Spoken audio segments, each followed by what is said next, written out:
Assalamualaikum warahmatullahi wabarakatuh. A'udzubillahi minasyaitonirrajim. Bismillahirrahmanirrahim. Alhamdulillahirabbil alamin. Allahumma shalli wa sallim ala sayyidina wa habibina wa maulana Muhammad wa ala alihi wa ashabihi ajma'in. Amma ba'd. Para pemirsa dimanapun Anda berada, kembali lagi kita bertemu sore ini dalam kajian Ramadan online RSU PKU Muhammadiyah Kuronangun, dan sore ini kita akan membahas tema yang sangat penting yang barangkali ini sering kita jumpai dalam kehidupan kita sehari-hari, yaitu tema tentang riba. Allah sudah menyampaikan jual beli itu diperbolehkan, tetapi riba tidak diperbolehkan. Nah, riba itu apa dan bagaimana cara mengidentifikasi kemudian menghindarinya, nanti akan diulas panjang lebar oleh beliau. Sudah hadir bersama kita Bapak Kiai Haji Mudzafir. Kurang lebih 30 sampai 45 menit kita akan membahas tema ini. Assalamualaikum Ustadz. Apa kabar Pak Kiai? Sehat, alhamdulillah. Unji Pak, mikrofonnya bisa dipakai. Tema kita hari ini tentang riba. Nanti disampaikan dulu uriannya dan nanti kita lanjutkan dengan pembahasan. Kami persilakan. Assalamualaikum warahmatullahi wabarakatuh. Bismillahirrahmanirrahim. Alhamdulillah. Nahmaduhu wa nasta'inu wa nastaghfiruh wa na'udzu billahi min syururi anfusina wa min sayyiati a'malina. May yahdihillahu fala mudhillalah wa may yudlil fala hadiyalah. Asyhadu an la ilaha illallah wahdahu la syarikalah wa asyhadu anna Muhammadan abduhu wa rasuluh. Allahumma shalli wa sallim ala nabiyyina Muhammadin sallallahu alaihi wasallam wa ala alihi wa ashabihi wa man tabi'ahum bi ihsanin ila yaumil qiyamah.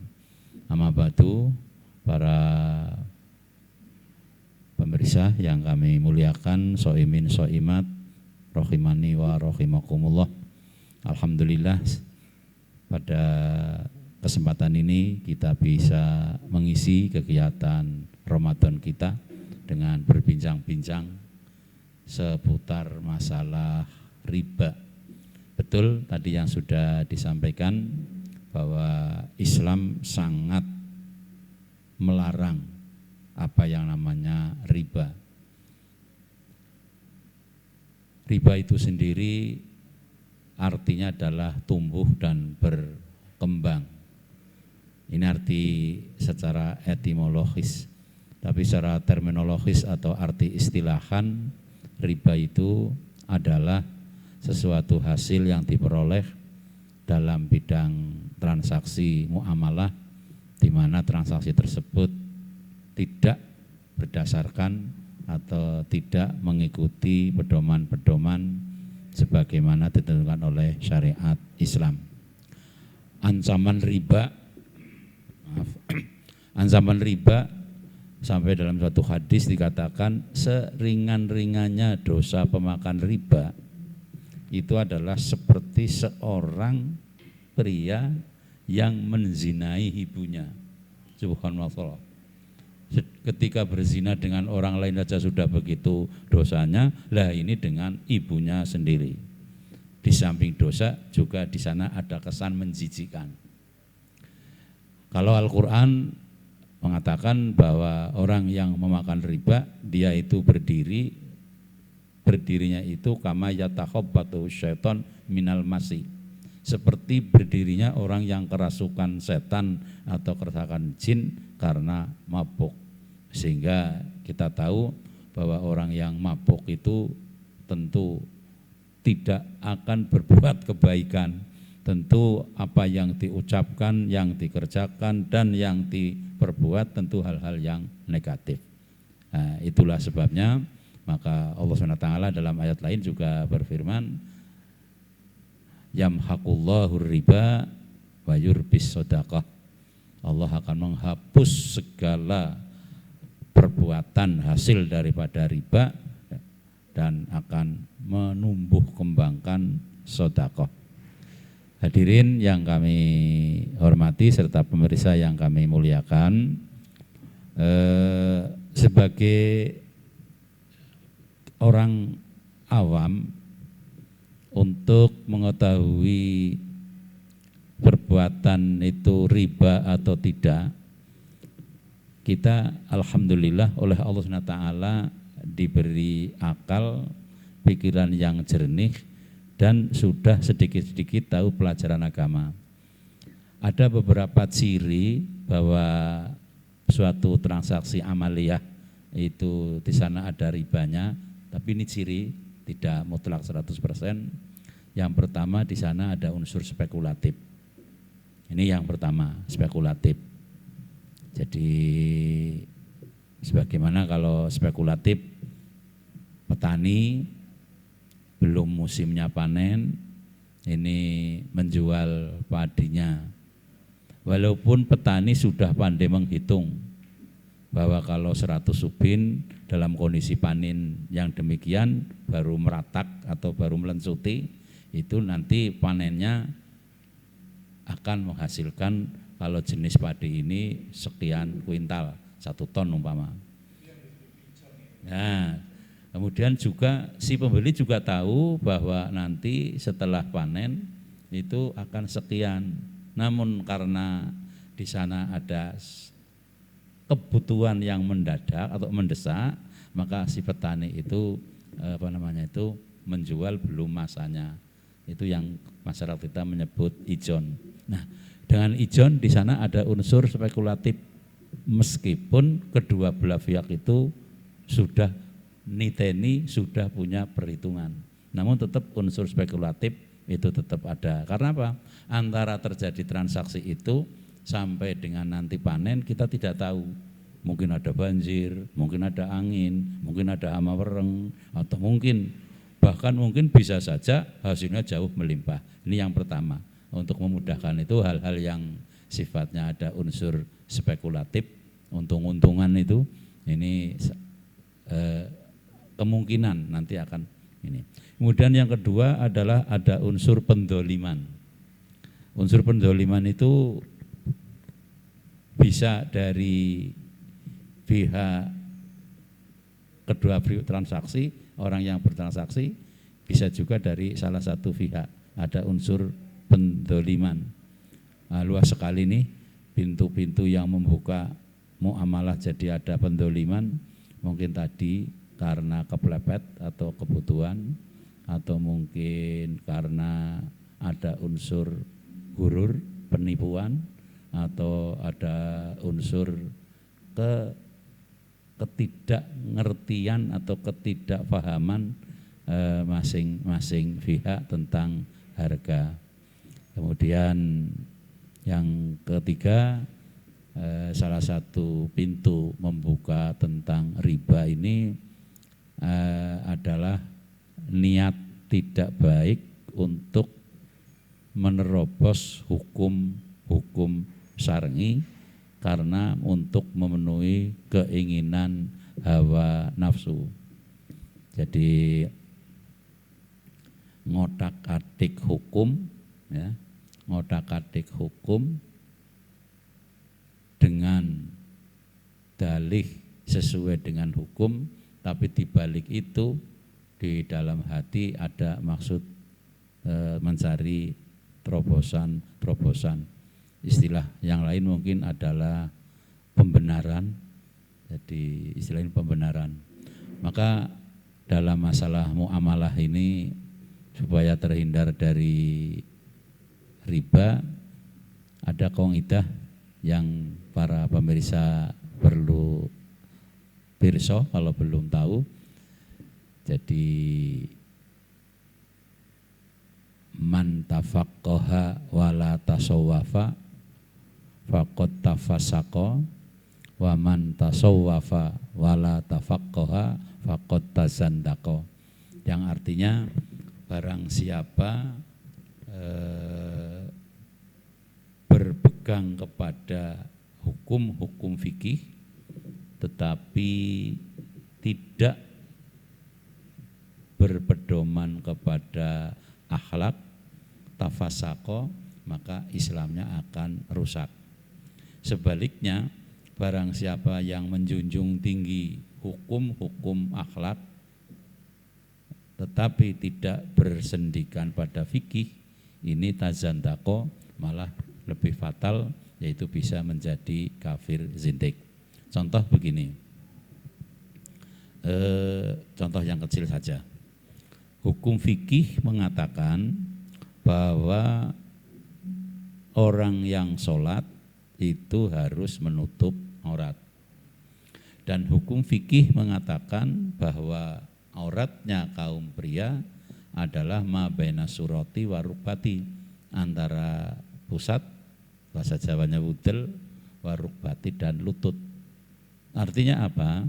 Menurut hukum fikih, sholat sah kalau untuk pria harus menutup aurat, dan auratnya pria adalah antara pusat dengan lutut. Jadi manakala antara pusat dengan lutut sudah tertutup, maka berarti sudah menutup aurat.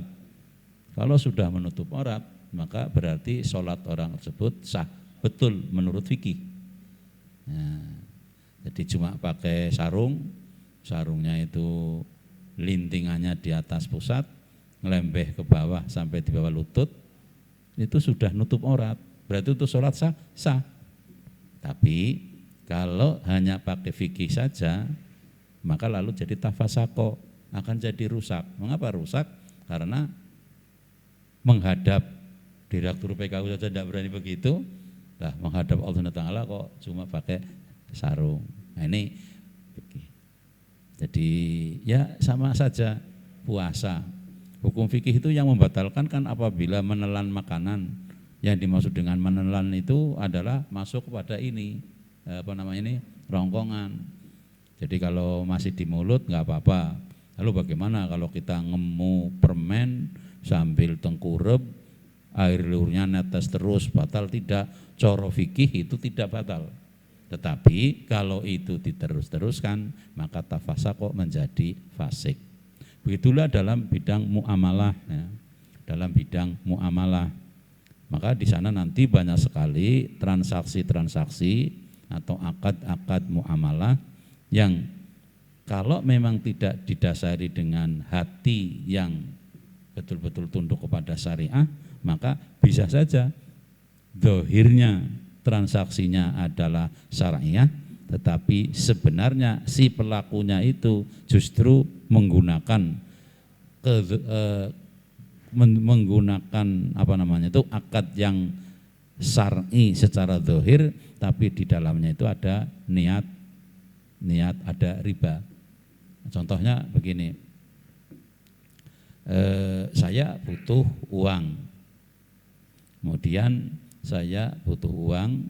kemudian tetapi saya punya sepeda motor itu. Lalu saya rembukan dengan seseorang, Mas, saya mau jual beli sepeda motor pada panjenengan ya Mas, ya. Lalu tapi gimana Pak Taufir? Begini saja, ini saya jual kepada Anda untuk dibayar dengan jalan kontan. Nah nanti Anda menjual lagi kepada saya, nah saya membelinya tapi saya angsur 10 kali. Itu. Kalau dua akad ini dipisahkan kan secara syariah itu bisa saja sah. Saya menjual sepeda motor dengan harga 5 juta. Dah. Sepeda motor sudah menjadi milik si pembeli, uang sudah saya miliki 5 juta. Tapi karena saya masih butuh sepeda motor, maka langsung beli lagi tuh. Saya beli lagi, cuma saat belinya itu saya angsur. Kan boleh-boleh saja orang menjual barang itu dengan angsuran kan boleh. Nah saya angsur, waktu Fir mau mengangsur saya, mau itu penjualnya. Nah, berapa kali? Saya mampunya 10 kali, ya boleh. Tapi waktu Fir nanti ngangsurnya setiap angsuran itu kalau tadi berapa 5 juta, diangsur 10 kali kan sekali angsuran 500, ngangsurnya 700 ya. Iya itu begitu. Jadi pit motor hanya geledak di situ saja, hanya cangcung-cangcung orangnya itu, tetapi terjadilah dua akad. Satu akad adalah akad penjualan saya kepada si pembeli tadi, akad berikutnya adalah pembelian saya kepada si penjual tadi. Itu mau barang utuh, yang jelas dia mengeluarkan uang 5 juta, punya harapan keuntungan, angsuran dari saya tadi berapa itu? 600 kali 10, jadi 6 juta. Ini jadi hal-hal yang seperti itu dari fikih memang kelihatannya itu betul, tapi di dalam hati ada maksud, jane saya ingin hutang 5 juta, mengembalikannya 6 juta, tapi men nampak-nampaknya sarngi, lalu dikiralah dalam bentuk jual beli. Nah inilah salah satu bentuk pendoliman, di mana para ulama sudah buat kaidah tadi itu. Fikih memang dohiriyah, tetapi dohiriyah yang tidak didukung dengan batin, rohani, inilah akhlak, maka jadilah nanti fasik, menjadi rusak Islamnya. Sebaliknya orang menggunakan akhlak tapi tidak pakai fikih, malah nanti akan memunculkan, membuat hukum-hukum sendiri, yaitu menjadi tazandako, menjadi kafir zindik. Itu seperti itu. Mungkin sementara itu dahulu, mungkin ada sesuatu yang perlu kita bicarakan. Ya, terima kasih Pak Kiai. Baik, tadi sudah disampaikan kiat-kiat kita untuk mengetahui, mengidentifikasi itu Pak Kiai ya, mana yang ini riba atau tidak termasuk riba. Nah ini sebelum sampai pembahasan ke riba Pak Kiai, sebenarnya bedanya apa itu antara yang tadi jual beli itu ya, yang jual beli, kemudian yang riba, itu bedanya apa? Karena kan kadang-kadang seperti ini, orang itu mas podo-podo ikhlas sama-sama sepakat itu loh, tapi ternyata transaksinya tidak benar. Itu bagaimana Pak Kiai? Terima kasih. Memang sering terjadi permasalahan wis pada karpe. Sebagai contoh begini Mas, sebagai contoh, di masyarakat kita itu sering terjadi istilah kalau orang tua itu menikahkan anak perempuan, ada juga mbojokaken, ada juga ngerabekaken, ada juga ngumah-ngumahaken, bahkan ada juga ngentasaken. Kadang-kadang orang bertanya, putrane pun mentas kabeh. Oh, alhamdulillah sampun. Malah alare kula pun kula umah-umahaken kabeh. Istilah yang hampir sama itu, kalau tidak pakai kata-kata angkah tuka wazawaj tuka, saya nikahkan, maka tetap hubungannya itu belum sah sebagai suami istri. Ini walaupun pada baik kan begitu, dinikahaken angkah tuka wazawaj tuka dan seterusnya. Kemudian kowe tek omah-omahaken ya tek jodokaken kaumenangkana, nanti pada baik rumahnya ya sama, kumpulnya ya sama, tapi ini pakai transaksi, pakai kata-kata angkah tuka, aku nikahkan. Kalau ini pakai kata-kata tek jodokaken, tek umah-umahaken. Nah, di sini memang tuh hasilnya sama, tetapi akadnya, transaksinya itu tidak betul. Ya tidak betul, ya sama saja sembahyang, sholat, coba. Jadi kalau kita tidak niat sholat tapi niat sembahyang, kan sama. Niat ingsun sembahyang zuhur 4 rakaat, dan nanti betul sama dengan yang niat ingsun sholat zuhur itu. Jadi sama, perbuatannya sama semua, tapi karena redaksi yang dipakai sembahyang dan ini sholat, maka yang sholat ini yang menjadi rukun Islam, kalau yang sembahyang itu belum bisa puasa itu. Jadi aku masuk Arab orang mangan lah, seawan mulai fajar sampai maghrib dengan saya niat siam, itu akan berbeda. Kembali kepada tadi. Jadi memang disinilah pentingnya arti arti muamalah ya, arti transaksi, akad yang syar'i dengan yang tidak syar'i. Memang kalau tadi dikatakan pada baik sama saja itu berbeda. Bab kalau di bank-bank konvensional yang di sana ada riba, di sana adalah bunga. Tetapi kalau di bank syariah itu enggak ada bunga. Di sana ada nisbah. Nisbah itu adalah hasil bagian dari keuntungan bersama. Itu nisbah. Tapi kalau bunga memang lain, walaupun sama, ini sama. Bahkan kadang-kadang ada orang guyon, wis tahu utang ngaring bank itu, iya. Wis tahu ngaring BMT itu, iya. Napa? Padha bae, padha bae. Ya minggu we nang ngaring BMT lebih cepet, ning ya gue lebih larang sedidik, gitu begitu. Dan ngaring bank-bank pemerintah lebih murah, nih ya kudu sabar udah antri. Nah itu logika yang logika awam yang keliru. Sebab memang tadi itu ya sama saja lah. Bagi kita ada istilah bersedekah harus ikhlas. Kalau tidak ikhlas tidak diterima. Tapi bagi orang miskin yang menerima, sana tidak ambil pusing. Wis pokoke ikhlas apa ora, saya tidak urusan. Lebih akeh adalah lebih menyenangkan. Soal ikhlas apa ora itu bukan urusan saya. Bagi saya itu yang penting terima uang atau terima beras, apakah itu dinamai sedekah, apa itu zakat, apa itu apa, ora urusan. Jadi kembali tadi seperti itu. Nah, maka di dalam bank-bank syariah atau BMT, maka di sana tidak ada keuntungan yang diperoleh dari akad qard atau hutang. Itu begitu, itu bedanya itu. Jadi memang Islam mengharamkan apabila transaksi qard atau hutang di sana itu ada unsur mencari untung.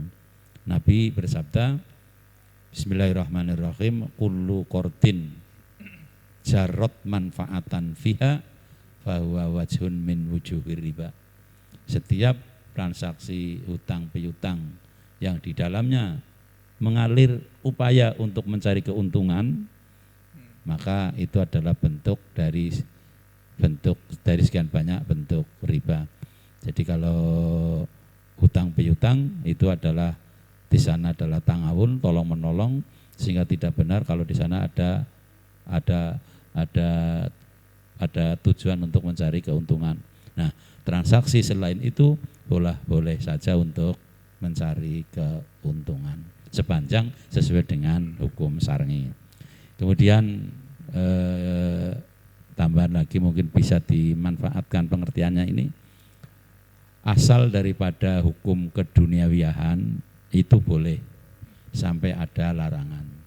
Jadi al aslu fil ibadah batlan hatta jaa amrungan husyari wa aslu fil madiyah jawaz hatta jaa nahyu an husyari. Asal daripada ibadah itu dilarang sampai ada perintah dari syariat, dan asal dari perkara dunia itu boleh sampai ada larangannya.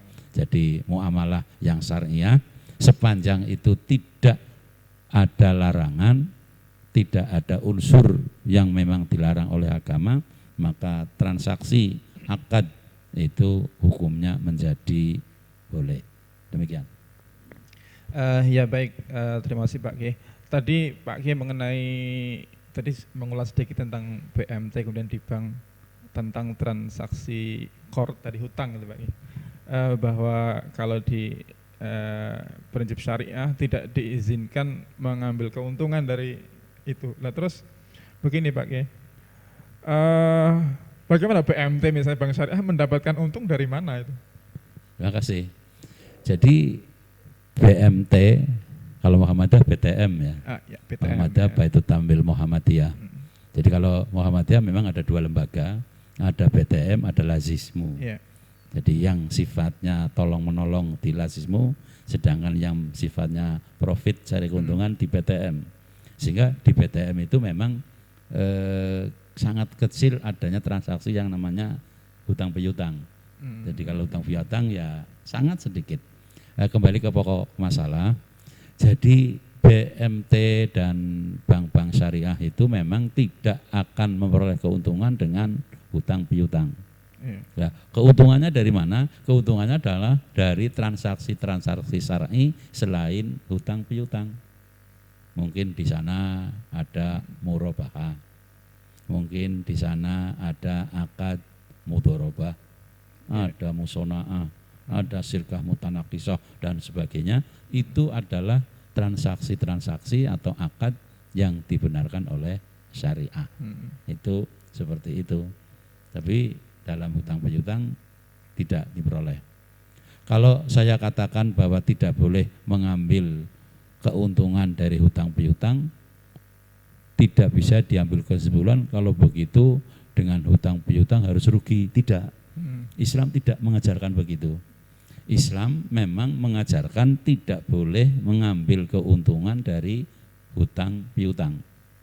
Tidak boleh mengambil manfaat dari hutang piutang. Tidak boleh. Tapi bukan berarti bahwa Islam menyuruh rugi dengan hutang piutang. Tidak begitu. Jadi kalau begitu nanti BMT atau mungkin orang dengan orang lain hutang piutang akan rugi. Islam tidak mengajarkan seperti itu. Maka dengan bahasa yang sangat humanis, sangat manusiawi, Nabi pernah bersabda, rahimallahu rajulan samhan idza banga wa idza staro wa idza qtada. Allah akan memberikan rahmat kepada orang yang bijaksana idza banga ketika dia menjual, wa idza staro dan ketika dia beli, wa idza qtada dan ketika dia nyarutang. Nah, kata-kata bijaksana inilah dalam bahasa kita sehari-hari begini. Iya ya, saya kemarin butuh uang karena satu keperluan. Hutang di sana jelas sekian persen dalam waktu 1 bulan. Di sana enggak mau. Loh, BMT mau memberi. Saudara kita orang Islam yang lain juga mau. Iya ya, wong saya sudah ditulung. Nah, maka lalu samkan idza taqdo, yaitu kita harus bijaksana ketika kita nyarutang. Nah, bijaksana inilah yang akan akan dilaksanakan oleh orang yang merasa dirinya ditolong dengan dihutangi itu. Itu seperti itu. Minimal mengembalikan sama dengan jumlah piutang dan mendoakan mudah-mudahan yang menghutangi tadi itu memperoleh keberkahan. Dan Islam tidak melarang kalau orang yang utang itu ketika mengembalikan piutang itu memberi ucapan sekedar terima kasih. Itu boleh saja sepanjang itu memang tidak menjadi agreement, tidak terjadi perjanjian kesepakatan sebelumnya. Contoh umpama saya hutang kepada si A, kemudian setelah saya mengembalikan, ini untuk membalikan dan ini sebagai ucapan saya terima kasih, mudah-mudahan bisa dimanfaatkan, itu berarti saya adalah orang yang samhan idza qada, orang yang bijaksana ketika nyarutang. Itu iya terkait ini menarik ini Pak Ye. Jadi prinsipnya ketika kita menghutang misalnya, memberikan hutang tidak boleh nanti kembali segini ya, misalnya itu tidak boleh ya. Tetapi mengembalikan dengan jumlah tetap, tetapi yang pinjam ya harus istilahnya dianjurkan tahu diri lah maksudnya. Tahu diri. Berarti transaksinya boleh misalnya, terima kasih ya Pak, ini tak tambah segini sebagai tanda terima kasih, seperti itu diizinkan Pak. Diizinkan. Nah, inilah kembali kepada akhlak tadi. Secara fikih begitu boleh. Tapi yang tidak boleh jauh sebelumnya mau tahu gini. Mas saya ini biasanya kalau hutang itu nanti mengembalikannya saya tambahi, paling tidak saya tambahi 5%. Nggak boleh, sebelum itu saya akan hutang begitu. Sebab kata-kata saya ini ngutik-utik membangkitkan minat supaya orang yang saya hutang itu kengko anggar diutangi nang Pak Taufir itu nanti kembalinya ada tambahan. Itu tidak boleh secara akhlak tadi itu. Maka saya katakan fikih yang tanpa akhlak itu jadi fasik. Atau sebaliknya, Pak, orang umpama saya menghutangi, pripun Pak Taufir kula utang duit teng sampean, iya. Kula nggih biasa ngutangi, malah kadang-kadang nek sedherek mriku nek utang teng kula 1 juta, nek baline nganti 5 bulan niku malah jane kula mboten njaluk nggih. Kula jane mboten njaluk, ikhlas nulung, ning mriku maringi 10%. Nek daerah mriku biasanya oleh maringi namung 5%.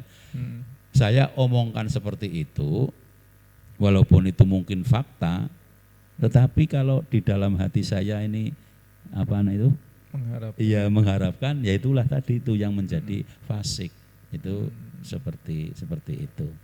Dan kalau kita memang menghutangi lalu sana tidak memberikan imbalan, hanya doa dan sebagainya, itu ya ikhlas. Itu namanya akad hutang. Seperti itu. Nah, mungkin lalu timbul pertanyaan, kalau begitu nanti rugi karena dihutangi terus tidak ada hasilnya. Loh, orang kan berhak menolak untuk dihutangi. Ya kalau kira-kira takut rugi ya enggak usah ngutangi, ya maaf saja, cari yang lain. Itu seperti itu. Nah, jadi kalau memang ingin mencari keuntungan, jangan, kesimpulannya gini saja. Ingin cari untung, hindari akad hutang piutang. Silahkan akad yang lain sepanjang di sana tidak ada unsur-unsur yang dilarang oleh agama. Insya Allah akan mendapat keberkahan. Tapi kalau mencari keuntungan dengan modus hutang piutang, itu dilarang oleh agama. Lah ini sekali lagi ini sebenarnya masih kita bisa berpanjang lebar membahas tema ini. Ini Pak Kiai masih tentang ini. Kalau tadi kan hanya transaksi perseorangan gitu ya, jadi utang seperti itu. Tahu sama tahu. Tetapi kalau sekarang sudah dalam lembaga syar'i, misalnya ada transaksi pinjam meminjam itu, bagaimana bentuk transaksinya? Apakah memang kalau pinjam di BMT 100.000 nanti ya kembalinya hanya segitu atau bagaimana Pak Kiai? Tinggal transaksinya. Kalau transaksinya itu hutang, ya memang seperti itu. Tapi kalau transaksinya selain hutang, ya macam-macam bentuk transaksinya itu. Ya, tinggal transaksinya gitu. Yeah. Tinggal transaksinya. Jadi kalau di sana jual beli, ya ikutilah aturan-aturan hukum tentang jual beli. Kalau akadnya akad yang lain, ya ikutilah transaksi atau akad yang lain. Itu begitu. Baik Pak Kiai Muntafir. Tadi di awal sudah dijelaskan ada beberapa ciri ya untuk kita bisa menilai ini suatu hal yang termasuk riba atau bukan. Ada spekulatif, ya, tidak bisa diprediksi. Kemudian mendolimi seseorang, kemudian yang ketiga mempermainkan hukum, katakanlah begitu ya. Nah itu kalau dalam praktek kehidupan kita sehari-hari, kemudian ada praktek ini kan kalau ngomong transaksi keuangan sekarang banyak sekali bentuknya.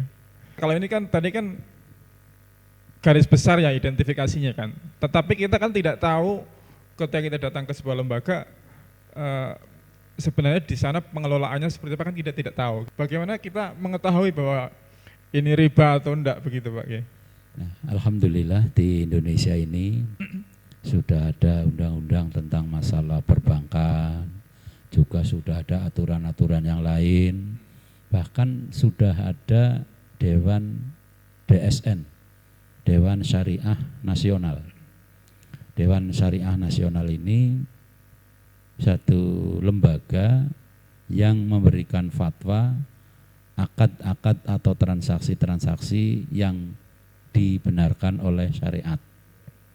Jadi di setiap apa itu BMT, apa itu bank syariah, di sana ada ini ketentuan-ketentuan transaksi-transaksi yang sudah dihukumi atau diberi fatwa halal oleh DSN, yaitu Dewan Syariah Nasional.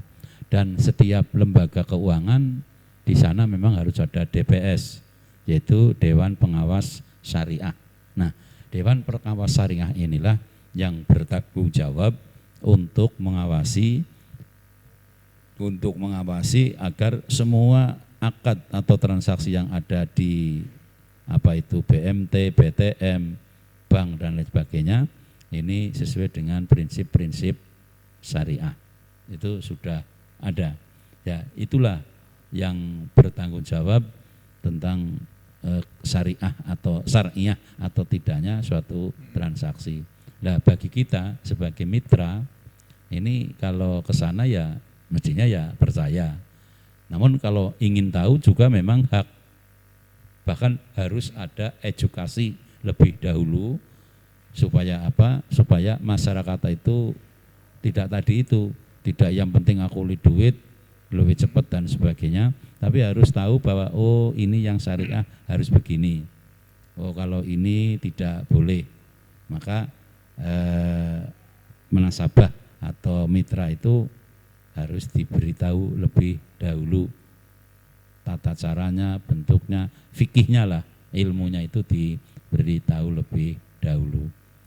Dan apabila suatu lembaga keuangan yang syariah kok ternyata bangkang, tidak taat pada ketentuan DSN atau Dewan Pengawas Syariahnya itu, ini bisa saja kalau itu lembaga keuangan bisa dicabut oleh OJK. Kalau itu masih berbentuk koperasi, tentu dinas koperasi ini akan mengambil tindakan. Itu seperti itu. Oke. Pak G, ini saya bertanya hal yang praktis saja nih. Ini kan kalau di masyarakat misalnya beli motor, kan sudah ada harganya segini Pak G. Cicilan sebulan harga kalau dibayar cash berapa, kalau dicicil berapa, itu riba berarti? Enggak. Jadi yang namanya dua harga itu manakala satu transaksi di sana ada satu barang dijadikan sekaligus dua akad. Contoh tadi itu yang saya contohkan, karena saya butuh uang, kemudian saya beli sepeda motor ke BMT dengan harga 15 juta, kemudian langsung sepeda motor itu saya jual lagi kepada BMT, sehingga kebalik. Umpama pakai contoh gini, saya ngambil apa namanya tadi, membeli sesuatu, menjual dengan harga 10 juta. Kemudian nanti yang membeli itu mengembalikan kepada saya 16 juta, ada selisih keuntungan 6 juta, dikembalikan selama 20 bulan. Ini kan satu barang masih dalam satu majelis, kemudian terjadilah dua akad, dua transaksi. Jadi kalau yang umum berjalan itu di BTM atau di BMT dengan akad murabahah. Murabahah itu begini, si pembeli tahu bahwa suatu barang harganya contoh 10 juta. Si pembeli tahu 10 juta. Si penjual pun tidak menolak kalau itu harganya memang 10 juta. Nah wajar kalau si penjual itu memperoleh ngambil keuntungan. Karena yang mau beli 10 juta itu tidak punya uang, maka membelinya itu tidak sekaligus 10 juta, tetapi diangsur 10 kali dengan memberikan keuntungan kepada BMT, katakan saja 1 bulan memberikan keuntungan 200, maka dalam waktu 10 bulan BMT atau BTM itu dapat keuntungan 2 juta. Itu namanya akad murabahah. Jadi memang si pembeli tahu ini memang dia itu ngambil keuntungan, dan saya juga ditolong karena apa? Saya beli kontan tidak bisa.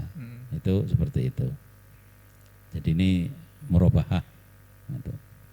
Kalau yang mudharabah itu begini. Jadi umpama si A dan si B, baik itu si A itu BMT, bank syariah atau koperasi atau apa terserah. Si A punya uang, si B punya keahlian tertentu. Nah, yang punya uang nggak bisa memutarkan uangnya untuk keahliannya, yang punya keahlian tidak punya modal. Nah, lalu uang dari modal dari sohibul mal, dari si pemilik uang diberikan kepada si B, oleh si B digunakan. Nah, nanti keuntungannya inilah yang dirembuk. Ya. Nah, ini bedanya antara yang riba dengan yang tidak. Kalau yang riba, pokoknya kalau pinjam modal sekian ya sudah, untung atau rugi ya sekian persen dari modal. Tapi kalau yang mudharabah, nah ini berapa persen terserah, tapi tidak dari modalnya, tapi dari keuntungannya. Berarti bagi hasil. Ya, bagi hasil dari keuntungannya.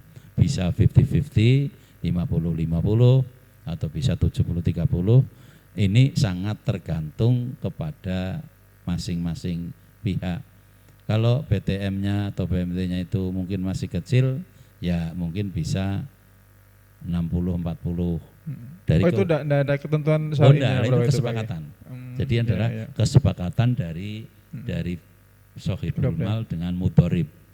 Nah, kalau nanti ada ketentuannya, inilah namanya pendoliman. Berarti ini coba ya, berarti ketika kita melakukan transaksi di misalnya BMT itu setiap orang bisa berbeda-beda kesepakatan. Bisa. Oh, gitu ya. Jadi Anda harus kalau di bank kan harus segini gitu, ternyata enggak gitu ya. Jadi kalau yang syar'i memang tidak harus sama. Tetapi ini, saya potong. Itu tadi kan kalau bicara untung Pak Kiai ya. Jadi bagi hasil dari keuntungan. Kalau misalnya rugi Pak Kiai, itu bagaimana? Dipikul bersama kalau syar'i. Dipikul bersama. Namun begini, semua orang memang tidak ingin rugi. Baik pemilik harta maupun orang yang akan menggunakan modalnya itu, kedua belah pihak tidak ingin rugi. Kalau tidak akan rugi, maka tidak mungkin kedua pihak itu akan bertransaksi dengan kesadaran nanti akan rugi. Sebagai contoh ya, saya tidak punya modal, saya ingin usaha, mau usaha katakan saja bengkel las. Saya kan tahu bahwa saya ini tidak punya keahlian tentang masalah itu. Lah kok akan saya usaha seperti itu? Itu kan berarti saya niat rugi. Sebaliknya dari pihak pemilik uang, bank umpama gitu, loh, apa Anda betul ini akan membuka lapangan kerja untuk perusahaan las? Wong setahu saya Anda tidak tahu sama sekali. Loh, sama-sama tahu bahwa masing-masing pihak itu tidak punya kapasitas. Iya, itu kok lalu terjadi transaksi, itu namanya niat rugi. Maka biasanya di sana lalu ada rembukan dahulu, terus ingin usaha apa ini. Nah, kalau bank syariah atau BMT yang sudah besar, tentu dia punya konsultan bisnis. Ada pendampingan. Ya, dipanggillah, oh ini ada orang punya keahlian mengelas besi dan sebagainya, tapi ini nanti konsultan bisa memberikan pengarahan, bahkan mungkin ada jejaring sosial sehingga nanti ikut memasarkan produknya. Nah ini jadi itu seperti itu memang. Itu kan bukan orang hutang itu. Orang semangatnya semangat maju bersama. Betul, ya. Jadi sama-sama yang menggunakan dananya juga punya semangat untuk berhasil, yang memberikan dananya juga mensupport gitu. Ya. Idealnya seperti itu. Makanya tadi saya tanyakan, nek misalnya itu sudah dilakukan tetapi ternyata hasilnya tetap tidak ada hasil, malah malah bangkrut itu. Ya, Terus satu gimana? sudah ada studi kelayakan, ada pendampingan lebih dahulu, ada mungkin apa namanya itu, ya pendampingan itu diajari ini itu dan itu. Tapi manusia kan tidak tahu, kok Iya. ternyata itu ada sesuatu yang di luar kekuasaan kita, ya sudah. Iya. Gitu. Ikhlas gitu. Ya, ikhlas. memang harus begitu Ikhlas. itu, harus Gitu, seperti gitu. itu.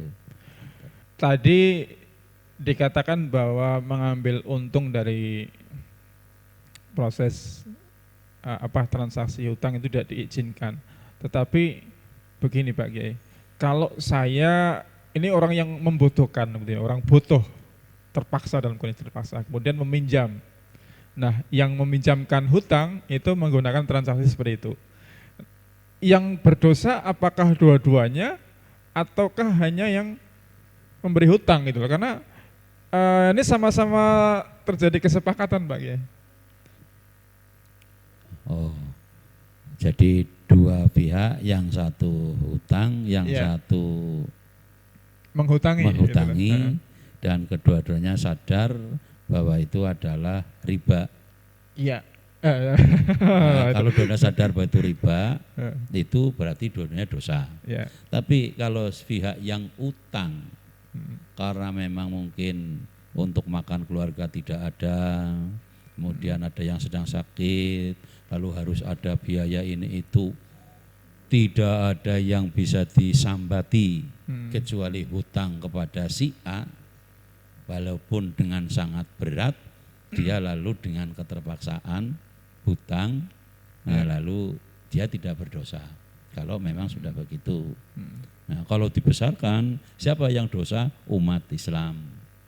Sehingga memang di kalangan umat Islam itu memang harus ada yang namanya baitul mal. Ya. Baitul mal inilah nanti sebagai solusi manakala ada orang yang begitu hutang kepada orang yang mau menghutangi sudah tidak ada, masyarakat juga dalam keadaan repot semuanya. Nah, barulah imam penanggung jawab baitul mal inilah yang menyalurkan baitul mal ini kepada umat yang mengalami seperti itu. Memang idealnya BMT itu adalah perpaduan dari dua, yaitu baitul mal wa tamwil. Baitul mal adalah dari segi tadi itu untuk menolong orang-orang yang betul-betul repot, kemudian tamwil adalah itu untuk memutarkan harta supaya bisa berkembang. Dengan berkembangnya sektor tamwil, maka sekian persen daripada keuntungan itu akan masuk ke dalam baitul mal. Jadi seperti idealnya adalah seperti itu. Nggih, Pak Kiai, tadi di depan disampaikan bahwa hukuman bagi orang yang riba, tadi kalau kita baca hadisnya serem sekali Pak Kiai. Jadi seringan-ringannya hukuman bagi riba itu seperti menzinai ibunya. Jadi harus dibedakan antara banyak dan berat, sedikit dengan kecil ya, atau ringan. Ini harus dipisahkan itu. Ya. Kalau Allah berfirman wadharu ma baqiya minar riba, wadharu, dan tinggalkanlah oleh kamu semua ma baqiya, apa-apa yang merupakan sisa-sisa dari riba. Jadi sekecil apapun riba itu dosanya memang besar. Itu. Jadi tetap walaupun sedikit, tetap kalau yang namanya riba itu dosa besar. Tetapi meskipun banyak sekali keuntungannya, tetapi non riba itu halal. Sebagai contoh ya, riba karena hutang piutang hanya 1%, dosanya besar. Tapi berdagang keuntungan 70% itu halal. Itu begitu. Dengan catatan jual beli yang baik. Artinya begini, dan saya potong lagi. Itu saya pernah mendengar ada orang yang mengatakan kalau mengambil keuntungan jual beli terlalu tinggi, saya punya harga barang 100 tapi saya jual melebihi harga barang itu sampai 200 misalnya. Artinya kan keuntungannya di atas 100%. Itu boleh diizinkan? Boleh. Dengan catatan jual beli itu inamal bayu ngantarodin. Sesungguhnya jual beli itu ngantarodin harus berdasarkan ridho, sama-sama ridho. Jadi sah-sah saja kalau pada bulan-bulan Syawal di luar corona ya, hari raya ini ada katakan saja katakan bakso ya, atau teh lah, teh di hari-hari biasa 1 gelas 2.000, tapi ketika hari raya menjadi 5.000, itu sah, nggak apa-apa, mau jual beli itu sah sepanjang memang yang beli itu ridho, itu ya sudah menyadari uang memang sekarang saya butuh dan barangnya memang sangat jarang, itu begitu. Sudah cari yang murah tidak ada dan dia ya sudah beli, itu halal saja. Tapi kalau beli di situ nanti didoain jelek, larang banget misalnya gimana? Ya kalau tidak berani ya tidak usah beli. Ya, artinya itu tetap hal semacam itu dibolehkan ya. Oh, ya dibolehkan. Jadi asal di sana tidak ada unsur dolim loh. Ingat, dolim. Termasuk unsur dolim, orang mencari keuntungan dengan jalan menimbun. Itu kan ada unsur dolim itu. Iya. Nah, sekarang zaman corona ini ada yang nimbun masker mungkin ya, masker sanitizer. Iya. Nanti tentu akan banyak kebutuhan ini baru. Nabi bersabda Bismillahirrahmanirrahim, la yahtakir bahwa illa khatiun. Tidak ada orang menimbun sesuatu barang dengan maksud untuk mencari keuntungan illa khatiun, kecuali orang itu adalah orang yang salah hukumnya. Jadi Islam melarang menimbun sesuatu yang tujuannya adalah untuk mencari keuntungan di saat nanti manusia atau masyarakat membutuhkan itu. Walaupun dia sadar bahwa ketika dia berbuat begitu nanti di sana memaksa orang lain untuk membeli barangnya dengan rasa keterpaksaan. Itu dilarang. Islam memang melarang begitu. Ya Pak Kiai, ini menarik sekali obrolan kita sore ini, tetapi waktunya ini sepertinya sudah mau habis. Terakhir ini barangkali Pak Kiai, kita kan dalam masyarakat menjumpai berbagai macam transaksi itu ya. Mungkin ada kiat-kiat praktis dari Pak Kiai atau mungkin ada bank, ada BMT, ada macam-macam. Nah itu untuk kita lebih menjaga diri itu sebaiknya seperti apa? Ini sangat luas bahasannya, namun mungkin yang pokok-pokok saja. Pertama memang bahwa kita adalah umatan wahidah ya, umat yang satu. Satu ini berarti sama-sama mempunyai goodwill, mempunyai keinginan yang sama bahwa kita ini hidup di dunia ingin bersama, kemudian di surga pun akan bersama. Kalau semua masyarakat umat Islam sudah begitu semua, kalau secara kebetulan dia itu menjadi pengusaha, maka dia di dalam berusaha pun akan ke arah sana itu. Kalau kebetulan dia menjadi pekerja juga seperti itu.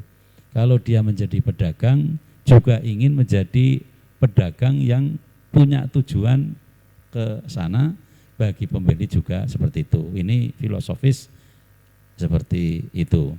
Kemudian yang kedua, dengan filosofis yang seperti itu, maka ruh Islam itu selalu mengalir pada hati masing-masing individu.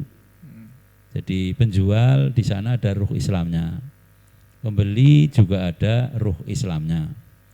Artinya gini, ya memang barang sedang jarang, karena punya ruh Islam, maka dia ya tidak pakai aji mumpung. Kemudian yang beli juga seperti itu. Dalam semua transaksi hendaklah seperti itu. Kemudian berikutnya sikap ya, sikap kita supaya kita bebas dari itu. Yang pertama ya harus tahu ilmunya dulu. Kemudian yang kedua harus ada keyakinan bahwa apabila kita ini di dalam hidup bermuamalah selalu bersandarkan kepada prinsip-prinsip syariah, tentu Allah SWT akan memberikan keberkahan. Itu seperti itu. Tapi kalau transaksinya ini melanggar hukum syariah, ini tentu pada saatnya nanti ini Allah SWT tidak akan ridho ini. Dan ini sudah banyak terbukti bahwa orang yang tadinya berkembang bisnisnya hebat sekali, tapi melalui jalur non syar'i begitu jatuh luar biasa. Jadi keberkahan itu memang milik Allah ya. Memang Allah sendirilah yang akan memberikan kepada hambanya selagi hambanya itu mengikuti kepada aturan-aturan yang Allah SWT gariskan. Itu seperti itu.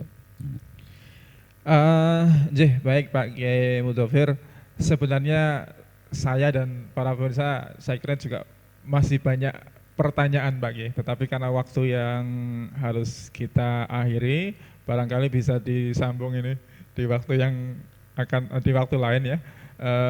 Saya juga belum bertanya tadi, misalnya bagaimana pendapat di Majelis Tarjih sendiri terkait dengan bank konvensional, kemudian macam-macam.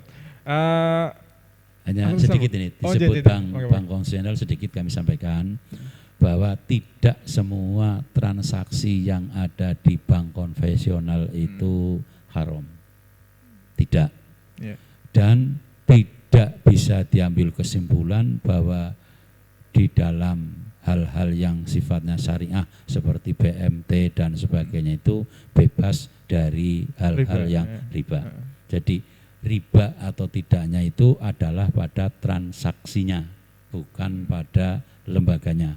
Bahkan maaf saja ini contoh bahasa yang sangat ekstrim, meskipun di masjid dua orang muslim mengadakan transaksi, walaupun di masjid memang dilarang ya, di komplek masjid, di pinggir masjid mengadakan transaksi, itu belum tentu bebas dari riba. Sebagai contoh, bank konvensional kita gunakan untuk mentransfer uang, itu enggak apa-apa. Enggak apa-apa. Gaji karyawan itu enggak ada masalah. Iya, gaji guru di Kebumen, keuangannya mungkin kan dari mana itu? Kalau yang dari pusat itu kan lalu di drop. Transfer itu boleh-boleh saja. Kita membeli sajadah ke perusahaan sajadah di mana, uangnya melalui transfer, itu kan transfernya. Jadi biaya jasa untuk mengantarkan uang. Itu boleh. Namun meskipun saya dengan panjenengan di sini mengadakan transaksi utang piutang, bisa saja di situ ada riba. Ini itu seperti itu. Baik. Terima kasih. Ya, para pemirsa sebenarnya saya juga masih banyak penasaran, tapi sekali lagi waktu kita harus dipisahkan karena waktu, sehingga harus kita akhiri. Tadi sudah panjang lebar Pak Kiai Mudhofir menyampaikan tema tentang riba. Prinsipnya memang kita harus belajar lebih banyak agar bisa memahami transaksi-transaksi yang termasuk riba. Tadi disebutkan di awal mudahnya bahwa transaksi riba itu yang pertama, kalau bertransaksi jangan yang spekulatif, jangan yang mendolim orang, kemudian jangan juga yang mempermainkan hukum, dan tadi ternyata tidak cukup transaksi itu hanya dengan sama-sama ikhlas, sama-sama ridho, tetapi semuanya harus dengan kaidah keilmuan dan tuntunan syar'i. Baik, para pemirsa di mana-mana berada, kita cukupkan kajian sore ini, semoga bermanfaat. Pak Kiai, terima kasih sudah berkenan hadir, dan selamat berbuka puasa bagi yang menjalankan. Semoga ibadah puasa kita diterima Allah Subhanahu wa taala. Kita akhiri dengan alhamdulillahirabbil alamin. Wassalamualaikum warahmatullahi wabarakatuh.